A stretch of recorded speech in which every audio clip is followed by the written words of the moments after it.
Your attention, for example, is mediated by unconscious forces.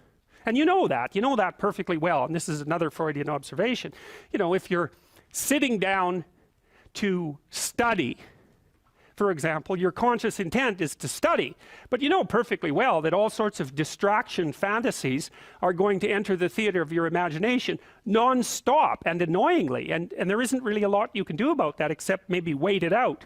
You know, so you'll be sitting there reading and your attention will flicker away. You'll think about, I don't know, maybe you want to watch Jane the Virgin on Netflix or something like that, or maybe it's time to have a peanut butter sandwich, or you should get the dust bunnies out from underneath the bed, or it's time to go outside and have a cigarette, or maybe it's time for a cup of coffee. Or it's like all these subsystems in you that would like something aren't very happy just to sit there while you read this thing that you're actually bored by, and so they pop up and try to take control of your perceptions and your actions non-stop. Maybe you think, well, this is a stupid course anyways, why do I have to read this damn paper, and what am I doing in university, and what's the point of life? It's like you can really get going if you're trying to avoid doing your homework, and then you might think, well, what is it in you that's trying to avoid? Because after all, you took the damn course and you told yourself to sit down. Why don't you listen? Well, because you're a mess. That's basically why.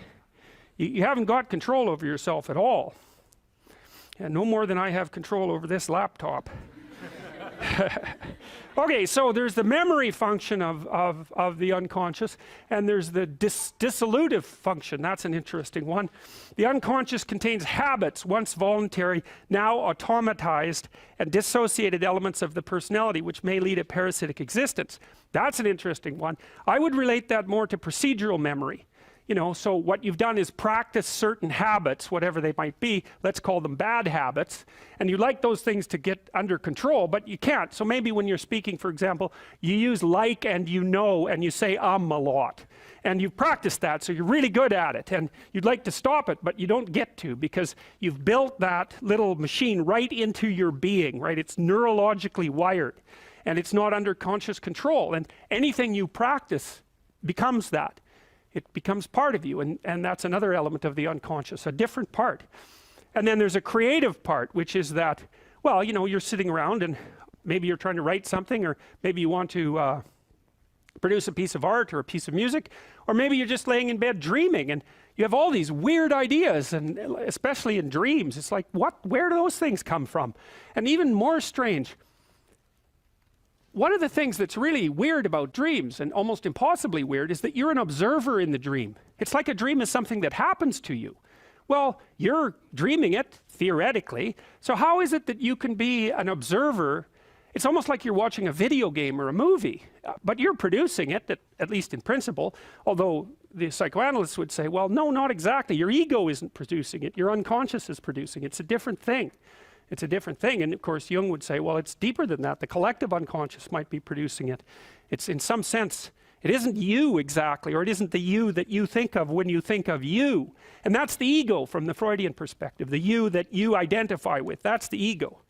And outside of that is the unconscious. The id, that's more the place of impulses, and you could think about those as the biological subsystems that can derail your thinking, right? And that govern things like hunger and sex and aggression, and your basic instincts is another way of putting it. And it's a reasonable way of thinking about it, because these are subsystems that you share with animals. You share them certainly with mammals, you share most of them with reptiles, you share a lot of them with amphibians, and even going all the way down to crustaceans there's commonality, for example, in the dominance hierarchy circuits. And so these are very, very old things, and the idea that you're in control of them is, well, you're not exactly in control of them.